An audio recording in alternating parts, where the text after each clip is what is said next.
Hello there. It's showtime. What is this, trick or treat? Did I do that? I'm Sailor Moon, the champion of justice. Daddy would have gotten us Uzis. The power is yours.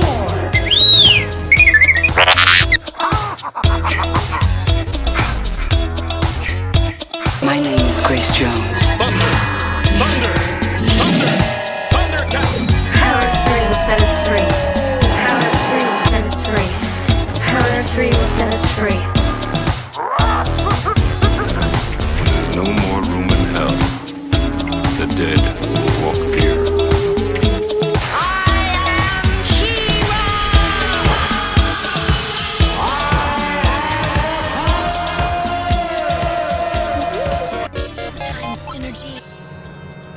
Welcome back, Radical Ones, to another episode of the Radical Retro Rewind podcast. As always, I am your host, Radical Ryan Hunter, and I'm joined again by my co-host and friend, Rob, the movie geek himself, for 1996's The Phantom. The Phantom! Hey, everyone. Hi. Yay. Billy Zane. That's all there is. Goodbye, everybody, and see you next week. Yeah, wonderful review. Billy Zane. Done. So this is a movie that Rob has not seen before, right? No, I have seen this. I don't have any memory of it. No memory of it. I saw it once and it was in the theaters. I remember going to see this in the theaters. I want to say Titanic was out. It was 96. Let's say Billy Zane Titanic. 97. Oh, okay. Then what I'm thinking of is Demon Knight then. Demon Knight was out. And I knew of Billy Zane, but also it's a superhero movie. Calm. Ooh, Dead Calm with Nicole Kidman. Him out on the boat. So,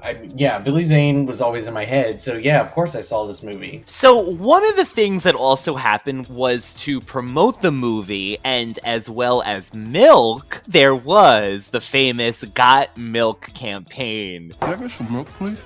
She got the last one. Excuse me, I'll be right back, okay? We need 2 specials. All right, let's not take half of the bag, huh? Ooh.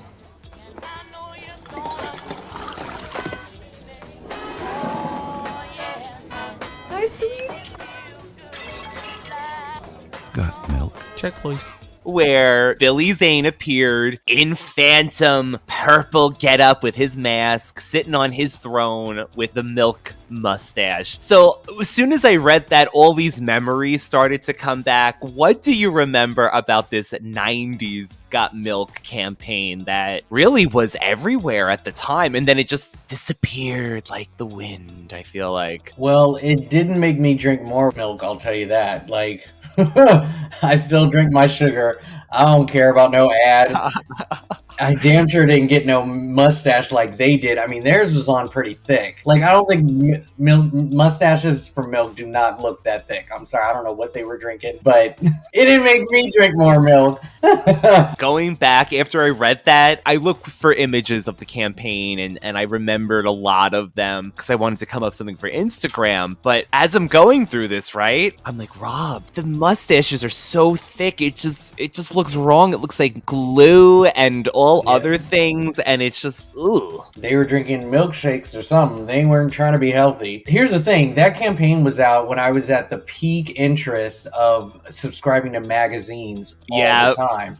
And these ads were in every single magazine. So, like, Entertainment Weekly, Teen People, what are some other ones? Like, Instinct Magazine, and all of these other, like, magazines I would subscribe to. They would have them everywhere. So I saw them everywhere.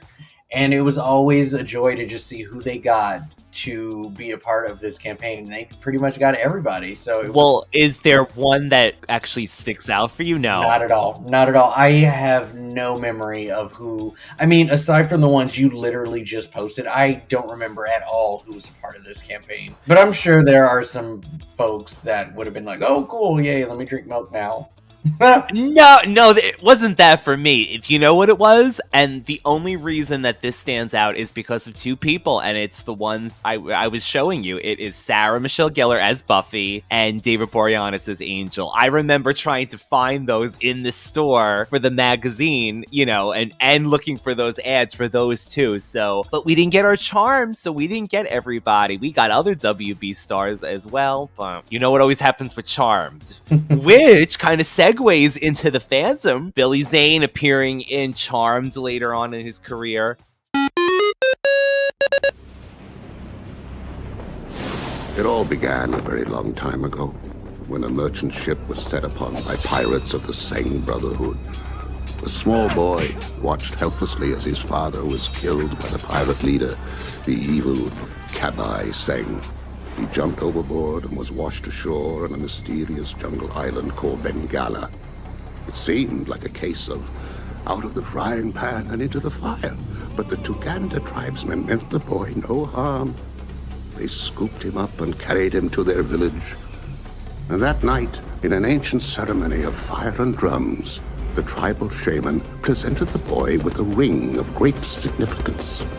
Then and there, the boy understood that he was destined to avenge his father's death by fighting piracy, greed, and cruelty in all their forms.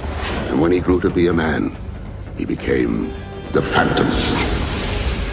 1996 superhero film based on Lee Falk's comic strip, The Phantom. So you know why I wanted to see this, Rob? Not just because being a kid in this time and loving superheroes. My father remembered The Phantom with him growing up reading the comics, so it kind of held this nostalgia for me because he knew the character and I thought it was cool. It really did add to the appeal to this movie, as well as once I laid eyes on Billy Zane in this role. You saw this in the theaters then. I wasn't sure if you had. I did see it in the theaters, and yeah, I don't really have, like I said, I don't have much memory about the movie or even if I liked it or not. I know that it can come off on the cheesy side, especially with what we have going on right now. But you have to think about this particular comic book movie and when it takes place. Not to say like it's a period piece, but I mean, this is before the heavy hype of like CGI and stuff like that. Just think like The Rocketeer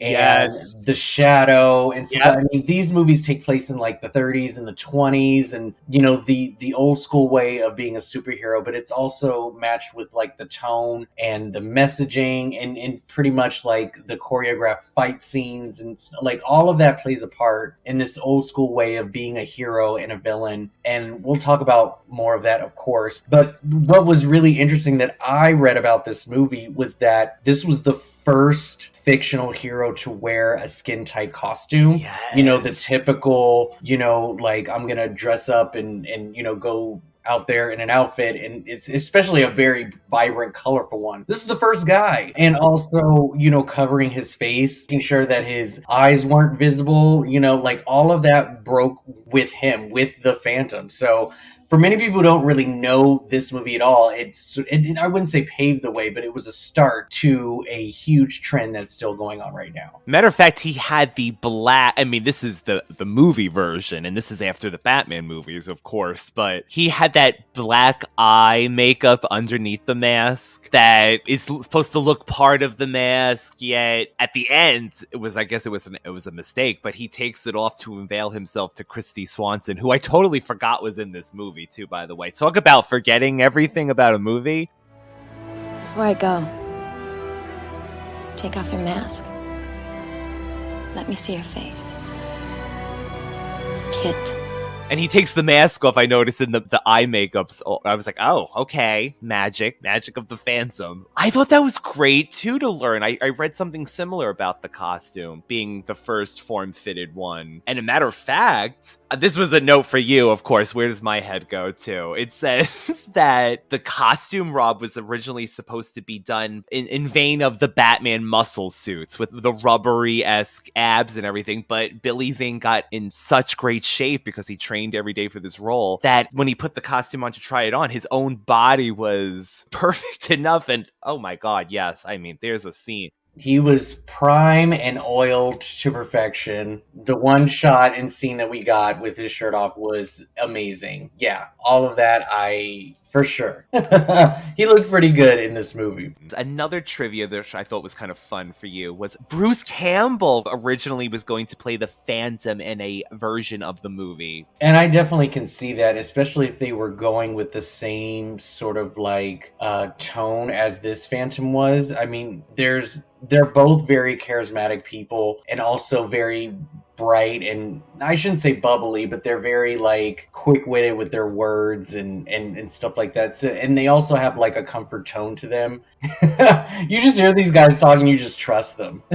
So I mean, I could see Bruce Campbell being in this role as well. Like Rob mentioned earlier, this was one of the string of Hollywood movies, The Rocketeer, The Shadow, where it was these period pieces, and much like those movies, this was another commercial failure that ended up getting cult status. I happen to just really enjoy it because of the whole, like I said earlier, the history with my father. I thought this whole premise, which was really cool. Did you like that, Rob? That the fact that he's pretty much a normal guy, but he has this legend built around him. It's passed down evidently through generations, we find out. It's passed down from father to son, so it kind of gives it this urban legend of a immortal ghost that protects this island. Looters, Captain. Captain, you got a problem. You got a thing out there. A big, strange-looking thing on a horse with a wolf. Get him out of here. This way. Hurry up. You there? That man's been chewing on the wrong kind of jungle growth. You know what he's talking about, Captain? We both do. Oh, not now, Weeks. I'm not in the mood. The ghost who walks. The Phantom. It's nonsense. According to legend, he's immortal. Been around for 4 centuries. Phew. Imagine it, Weeks. 400 years? Just isn't possible. Do you like that mythos around a movie like this? Do you just want to see it a superhero movie? I didn't mind the premise. I forgot if he had powers at all, but because he doesn't have powers, I just want to know what is he going to do the whole time and make it believable that he is the best person for the job to do whatever it is his mission is. So there were elements in this movie that definitely made sure that he was the chosen person to carry out this mission and save, the world or whatever he needed to do. If it was just some normal guy, then it's like, whatever. So tell everyone what the movie's about again. I'm sure there's a lot of people who have no idea what this is. Phantom was released on June 7th of 1996. It is an early 16th century. A young boy witnesses his father killed by a ruthless leader, and then he jumps overboard and is washed ashore on an island, and he's rescued by tribesmen, and he adapts this identity of the Phantom, a masked avenger. The role of the Phantom is passed down from father to son through 400 years, leading people to believe in a single immortal figure. And in Team 38, Kit Walker, who is Billy Zane, is our current 21st Phantom. And now he has a mission because there are these 3 magical skulls that treat Williams, oh my god, as our villain. What did you think about that, by the way? Well, just to touch on your first question, he is relying on this myth, and I think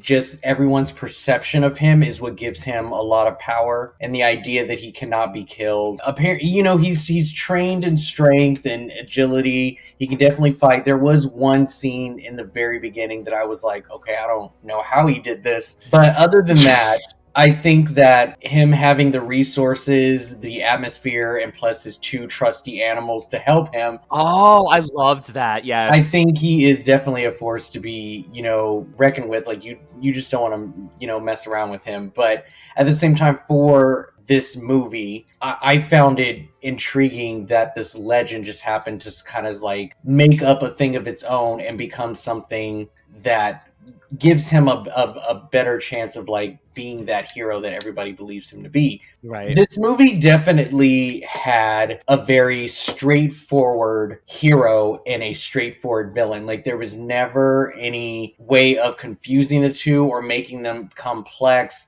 or giving them some kind of backstory, something to wrestle with. Like this guy literally is fighting greed and corruption and power hungry people, and he is there to like balance that out and make sure it doesn't go into the wrong hands. And then Treat Williams, our villain, he is downright disgusting in all shapes or forms. Like, he is the epitome of like a villain. Camp, I was gonna say, the epitome of campy performances, for sure. He's very, very campy in this movie. What did I write here? He plays it like a very typical mobster guy. He, his lines, like to me, he played it like he was on a stage. This looked like a stage that's show a great for him. analogy, actually. Yes. He was having so much fun playing this role. I don't know if the director made him deliver his lines the way he did, but he took it to a direction that was just very camp and comical and very like, I don't even think it was over the top. I just think when you see a villain in those old school like comic books or whatever, like you just see somebody who's just like, mwahaha, like he would literally do that in front of people.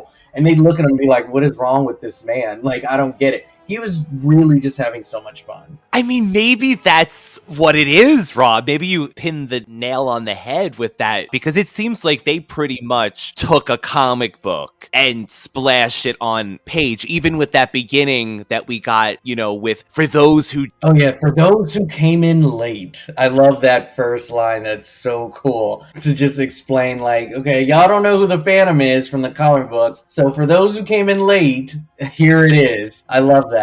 Very comic book-esque, and I actually thought that this proves that you could take a comic book and really not even change the costumes as much as you bring it on a live-action format. So it can be done. I don't know if it's successful due to how well this movie did, and like Rob said, he doesn't really have a power, but there is supernatural things like the skeleton that strangles one of our villains early on, and then the Schwartz ring later, too. Did you like that? Schwartz ring. My Schwartz is bigger than yours. You know what? I saw that and I thought of Elvira's ring. Oh, okay. Yes, or that. That's what I thought of first. So yeah, I didn't need him to have powers. I found that this hero was believable for the specific mission that he was in.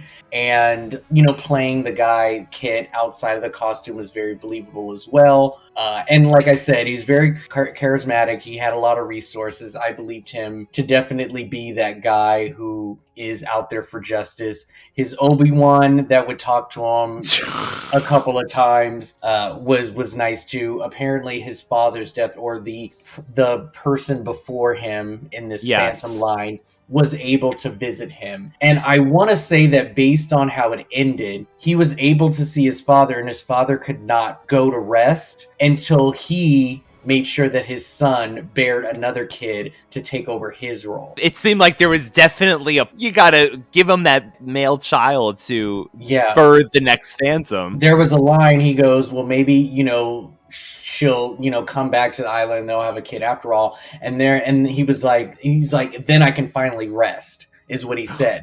So I'm thinking he has to stick around until he knows that his son is okay and is also bared an heir to continue the line. What if she refuses you?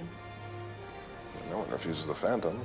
So, yeah, there were definite supernatural elements in this, and I actually didn't mind that at all. Did I need him to have a power? Not necessarily, but I also think that when it came to the action scenes and stuff, it was kind of believable, but I wasn't really sold as far as, like, the entertainment value. No, it was definitely old school serial, and the action lived up to that level, I would say. I mean, maybe a little more elevated for the 90s. Even the action is old school for the time. It throws it back, and I could see it's very subdued. It's more of an adventure movie, if anything, with action sprinkled in. I got heavy Indiana Jones vibes from this movie. Definitely. The plane sequence was a big Indiana Jones thing, them having to jump from a plane out of control and all of that. That definitely was that, but To a horse too, as well. My God. Well,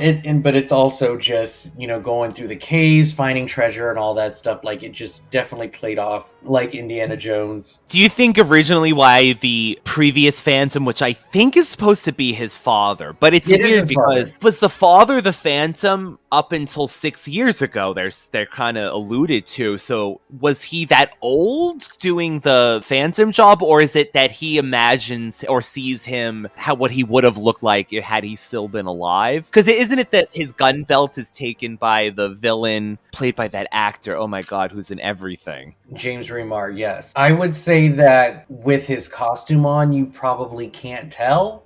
You're right. Just look at the world that we're in. Nobody can tell that this man's voice is the same as this Kit guy. Like, I would have figured that shit out like the minute he came into frame. I'm like, oh yeah, you're that Phantom guy. Like, what do you mean? Kit Walker can't pull it off, Rob? He can't. He can't hide himself. I'm assuming it's just with the costume on is that you can't tell. So that's kind of how I saw it. But I enjoy the lineage of it all, and just the idea of it being passed down. It's just funny how they managed to always like woo a girl in the process. I don't know if that's prophesized that they always hook up with some woman to give another kid. I'm serious. It's just like, I don't know. They just guaranteed that he just got, but and males too, right? Yeah, that's really that's something. Yes.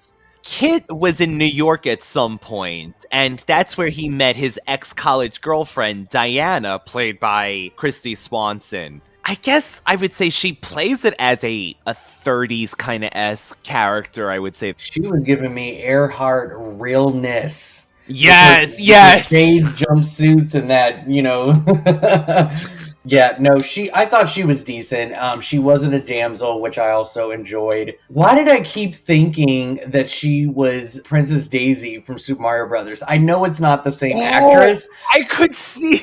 She was giving me so much of those vibes when I was watching her in this movie. I don't know why, but no, Kristy held her own in this. I thought she was great. I believe that she is also plucked from the comics as well. Yes, it's his Lois Lane, basically, his longtime comic book. But I thought her reveal was a little weird that she knew him. Like, because when Kit comes to New York and all of a sudden they meet with her, and for a second, I'm like, do you not recognize him as the Phantom? And then all of a sudden it was like, oh, I know you, and we have this history. And I'm like, when did they find time to know each other? Because I mean, the whole time you think he's been on this island this whole time. I thought so too. I completely forgot the whole New York plot, because even though I have this on DVD, it was one of those I picked up just because I had liked the movie and I didn't want it to go out of print, blah, blah, blah. But I did not remember that either. I thought he was on the island the whole time. Yeah. So, but I mean, I thought she was good for this. I mean, could anybody do this particular role? I think so, but I'm not blaming her for it. I think it's more on how this movie was executed, that a lot of the parts in this movie was, I shouldn't say one-dimensional, but they were straightforward characters. Like, they knew they could only do what they had to work with. And, yes. The Phantom necessarily didn't have any weaknesses except for the fact that he was a human being, just like everybody else. But that's it. So there wasn't anything to kind of wrestle with. He didn't have any backstory or some kind of fear or phobia to worry about. He was just like, I'm going to save the world, bam. And she was the same as like, I got to fall in love with the Phantom before, this movie ends. Before my birthing age is over, evidently. Yeah. I got to bear this child. Are we to believe, though, because of the ring at the end that shot the little green Schwartz beam out, that he would eventually? You have the ring, and I see your Schwartz is as big as mine. He was signed on for 2 sequels, Billy Zane. So I'm thinking maybe this would have evolved past good gunslinger. We see that he can ride horses. He's acrobatic, I would say. And okay. Let's talk about this acrobatic. His entrance into the film took forever. I was like, can we get him on screen, please? I am so sick of these goons taking over the whole movie. It took forever for him to come out. With the kid in the truck. So the little kid with Zach, again, another Indiana Jones thing that but this little Zach was adorable. I loved him. He was really cool. Well, what's he say, Morgan? He says turn around. We better turn around. Not a chance. Maybe this little quitter needs a lesson in positive thinking. Well, now I get it. Turn the map around. You got it upside down, you big moron. He comes out on the horse and, bad guys are in the truck and they're, driving away from him. The Phantom, he hops off the horse and he jumps on this jungle gym rod or whatever. And he swings on it and then, lands on top of a branch where he leaps off screen. And then all of a sudden he ends up on top of the truck's window. So I'm to believe he either swung his way all the way to catch up to the truck, or he literally leaped from that tree onto the top of the car. He didn't have any power, so I don't understand how this was possible. I think you're right. He must have swung and kept flipping in air until he reached the top of that truck. That's true. They cut away. Yeah, I didn't really get it. But as far as his fighting technique and style, I thought that was great. He looked good in the suit. I thought the suit was fine, but it also didn't really generate fear. I mean, it's a big purple, very bright outfit, right? So you don't necessarily get scared of him, but you know of him that, oh my God, he can't die. And they call him the ghost who walks. He doesn't look like a ghost. Maybe that's what phantoms look like. I don't know.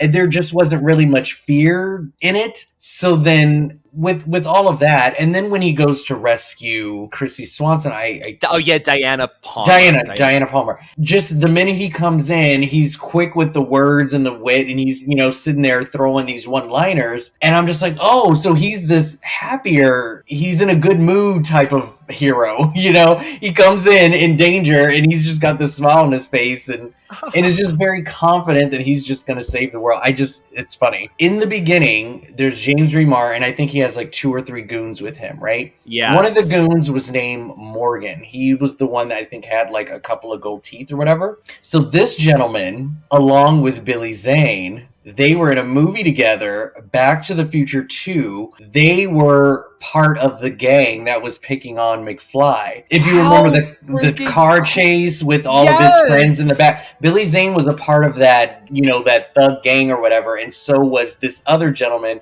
So it was a little bit of a reunion that we got just there. How cool. Rob always comes up with these facts. This is why he is the movie geek. But yeah, I thought that was cool. And a lot of people don't know this, but yes, Billy Zane was a part of the street gang in Back to the Future 2. And so, it was really cool to see that. I also just wanted to kind of point out that the reveal of his father being a ghost I thought was really cool too, because it's just this older gentleman who walks into a cave, starts talking to him, and then when another person walks into the room, he just sort of evaporates. Yes. I'm like, okay. There we go. There's a little bit of that supernatural we're talking about. I thought that was cool. And then he shows up a couple more times in the movie. So that was cool. The best and only thing that I will say that I really like about this movie is Catherine Zeta-Jones. I was right. Fifth Avenue, New York City. And her part was perfection. So she is a character that is also plucked out of the comic book, which I want to know more about. It's these flying female pirates. They're the Sky Band. So the Sky Band is full of female-led pirate gang who are aerial. Their big thing is that they fly airplanes and stuff. And she even says in there, I only hire females. That's it. That's my crew. And I love that. But she was amazing. I loved her outfits. I love her entrances. I like her femme fatale sort of mentality. She had all the good lines, and she just played a villain so well. I really enjoyed her in this movie. She was so funny. And I love that she has this line where she's telling Treat Williams, oh, I think you're in love with him. Or, yeah, I think he's in love with you. And I'm like, okay, they met only 2 seconds. And she's like, how did you know? And then she's like, look. He's in love with her because I was in the room and he did not look at me. So if he isn't into me, he's definitely in love with her. I was like, yes, bitch. That was amazing. They called her the breakout star for her part in this movie, The Phantom. But Rob, what did you think about the characters just, I guess, swap over to helping the good guys? Was it believable to you? It kind of does just happen out of nowhere, but the character really isn't that wicked to begin with, I guess. So Treat Williams, I thought, was a good villain to someone who didn't have powers. Like, he was just evil and power hungry enough to create havoc and chaos, and therefore giving the hero something to do. Just his idea of how he was killing people, the way that he was doing it in front of everyone, he definitely did not care who knew that he was evil. The money spoke for itself, like, you can't stop me sort of thing. Yep. For instance, the microscope. Yes! With the knives, like, that was nasty. Oh my god, that was so gross. And, I can't even imagine, like, I don't even know if I can use microscopes now after watching something like that. Thanks so much for coming. Not at all. Oh, one more thing, if you don't mind. I'd like your professional opinion on something under this microscope. Sure. Here, let me hold your glasses.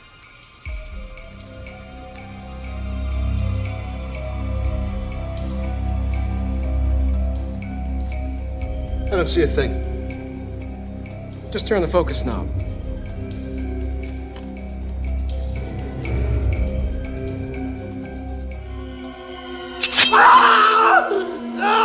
Well, I guess you won't be needing these anymore. Yeah, he has one of these, a scientist or someone in his team look under this microscope, and he's like, turn the dial, I can't see anything, and then he's like, oh, focus it, and then it sends 2 knives into this guy's eyes. So it's very over the top, again, in line with this movie's action and, storyline to begin with, but yeah, he's brutal. To answer your question, though, it turns out that he's not necessarily the biggest villain that we have to worry about. We are introduced into sort of the yin to, the Phantom's yang, which is another sort of like urban legend myth person who in the shadows just has this reputation, but he's sort of the evil side of the Phantom, which is this pirate who runs this like Sengh gang. I forget the name of it's the Sengh Brotherhood. Brotherhood, yes. It's the Sengh Brotherhood. It's led by they carry Tagawa, aka Shang Tsung from Mortal Kombat.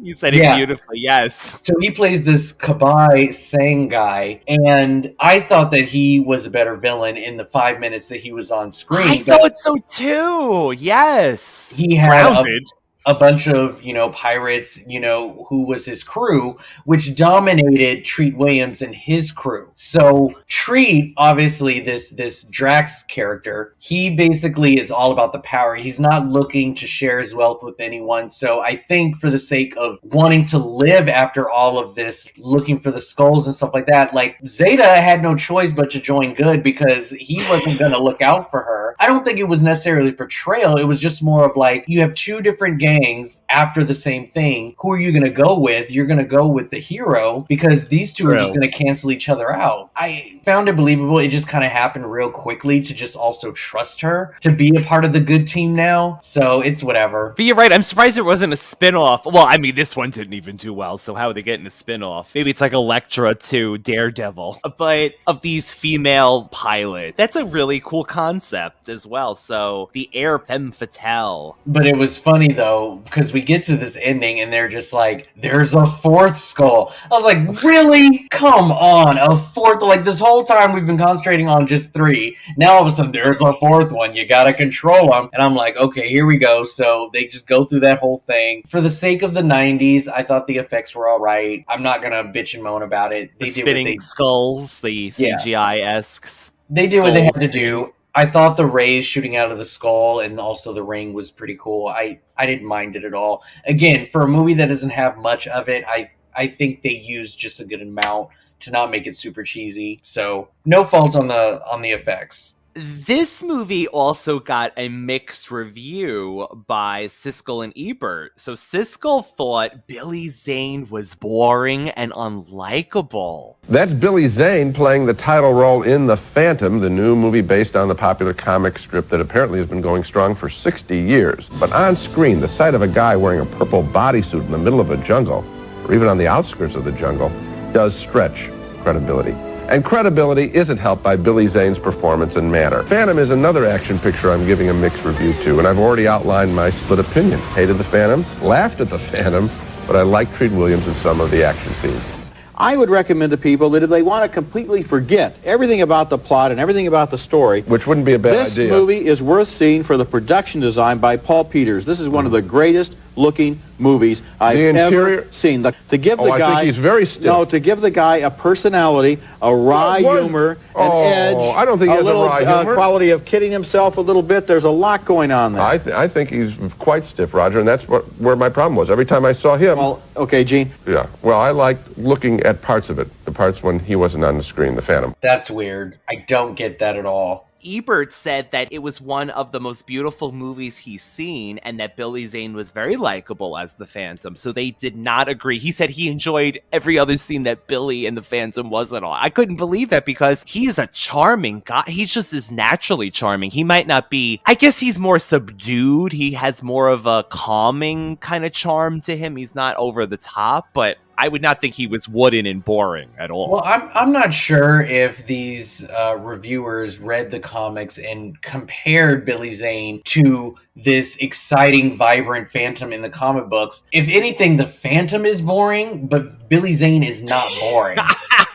And I'm not talking about the movie, I'm talking about the character. Like, no, I know what you mean. You're like, that damn Phantom and his... Well, there's not much to the Phantom, especially when he's shooting guns. I also think that's so weird when they're like vigilantes shooting guns. I don't know. The Shadow did the same thing, but he also had a power. But I don't know. Just it's a little weird, but I think that Billy Zane did bring this character to life, and I also enjoyed watching him, do his acrobatics and saving the day. That whole rescue with Zach in the truck on the bridge, I thought that was all done brilliantly, the way that he was protecting this kid. And again, his one-liners and the way he just came down the laundry chute to save Diana and said his one line, and then managed to kiss Catherine Zeta between all of this. I just was like, what is happening? But I didn't mind this guy at all. Just him when he's at the museum and they're like, okay, it's going to take like 2 or 3 days to get and he just throws a rock in the window and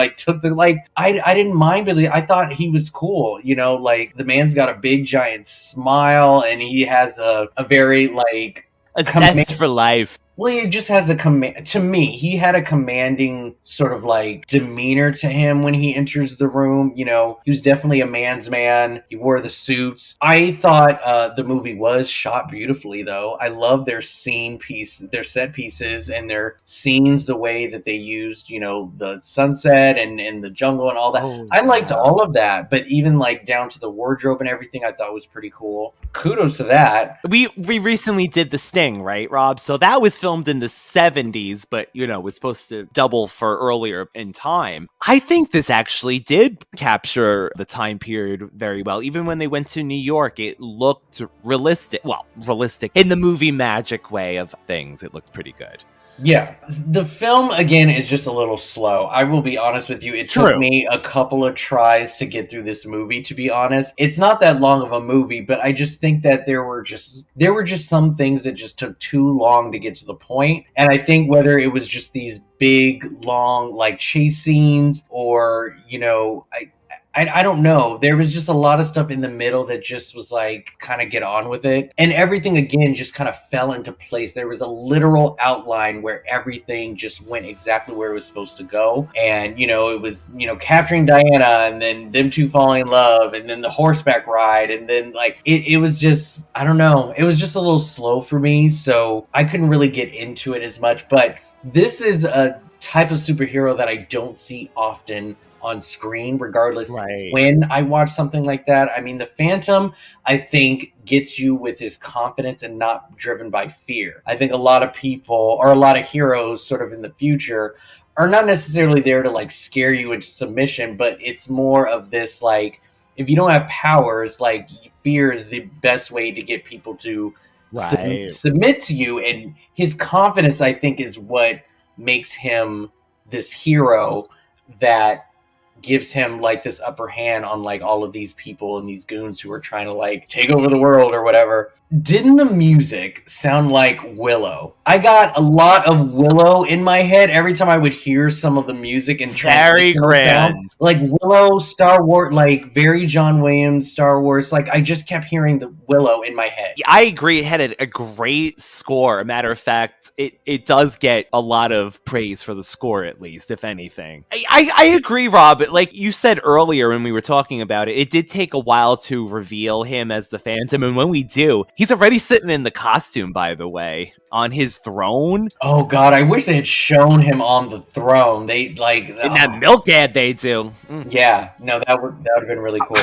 But then it just makes you think that does he dress like this all the time and wait? I mean, there can't be that much happening on this island, I would think, but who are we to judge, right? Yeah. I just want to mention the horse's name is Hero, which I thought was so cool, and the wolf is named Devil. So tell me if I'm wrong, because you're into animals more than I am. Can horses and wolves talk to each other? And I'm talking like, he's in the airplane, he needs us, let's get on so we can like save him when he needs to jump off this plane. They literally had a conversation on screen. They took off to save him. You're right. It's one of those things that you have to say this movie definitely borders on the supernatural. You have to believe that there's like this magical natural bond between it's definitely, you have to suspend belief. Definitely, I would say this reminds me of a great summer movie. Brings me back, like I said, as a kid, piratey-esque adventures. It is slower, so if you're not into slow building adventure movies, you're not missing anything either if you haven't seen this. But I will say, if anything alone, Billy Zane is always charming. That's the other thing, too. I think that watching Billy Zane on here will be some good entertainment. Also, there's this sort of old school, older storytelling vibe that the superhero movie has. Let's say you want to break from all the DC MCU stuff that's going on. I think watching a movie like this just sort of gives appreciation for something that's a little bit more subtle. Like, you don't need like all these heavy explosions and, powers and a lot of like strength and a bunch of like heavy superhero stuff to really watch a hero's story. And I think that this story doesn't have a lot of complexities and it's not cluttered with a whole bunch of mess. It's literally just a hero movie that has to defeat an evil guy, and that's it. But I think a lot of people might be very desensitized from watching something this definitely old school and basic to appreciate it. So it really depends. I think that there's a bit of a charm to watch something like this. I just wish that this movie had a little bit more exciting storytelling, but I think Billy Zane did a great job for a superhero, and too bad this movie didn't become a series or something. I don't know if a sequel would have worked.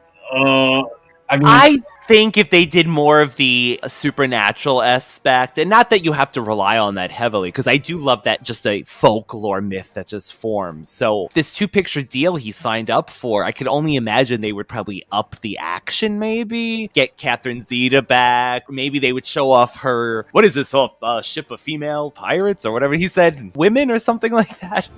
What is this, a ship full of women? All my pilots are women. Interesting.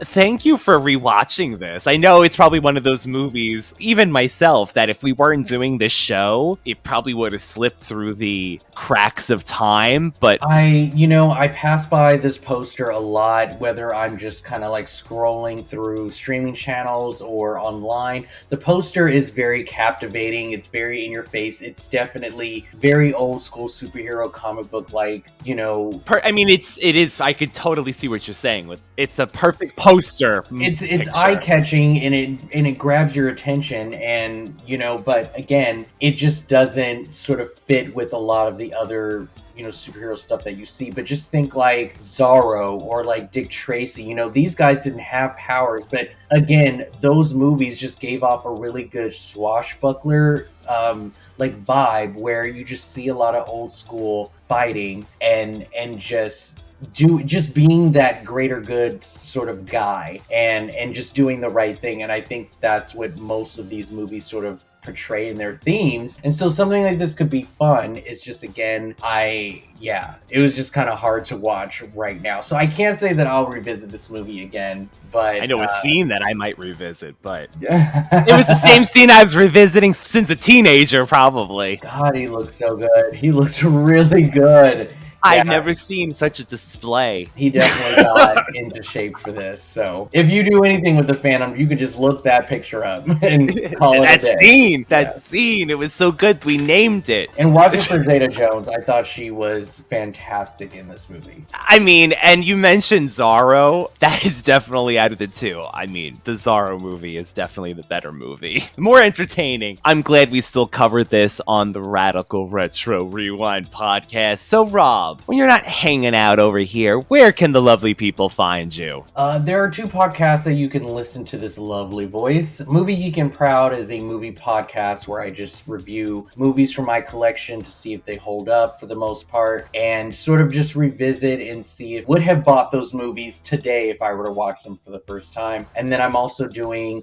a Charmed recap podcast with Ryan. We're on our final season, season 8, so that should be wrapping up pretty soon. That is called Brunch with the Hollowells, which you can find both podcasts on most podcast apps. And you can find the Radical Retro Rewind podcast, one word, on Instagram. We're also on YouTube, where we have videos and all other kinds of fun things. Thank you so much again for being here, Radical Ones. We will be back next Friday with another episode. No one refuses the Phantom.